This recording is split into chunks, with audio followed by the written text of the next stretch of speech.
Kaya ang mga tunay na iglesia ni Kristo, kahit mabigat ang problema, hindi mo siya pwedeng hadlangan sa kanyang pagsamba.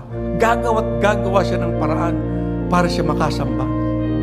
Kahit na sila ay pagbantaan ng kanilang amo, na sila'y aalsin sa trabaho, di bali na para sa kanila yon. Sapagkat alam nila ang mas mahalaga, yung pagsamba. Kasi magtrabaho ka man, nang magtrabaho, hindi mawawala yung problema. Pero pagka ang Panginoong Diyos ang nasa buhay mo, tiyak, merong tutulong sa iyo dahil ang Diyos ang mahahabag sa atin para tayo pagkalooban ng kanyang awa. Sapagkat kung nais natin ang pinakamabuti, sambahin anyang Diyos, sapagkat ang pagsamba ang nagbubukas ng pintuan sa lahat ng kabutihan galing kanino? Sa Diyos. Isipin natin yan, mga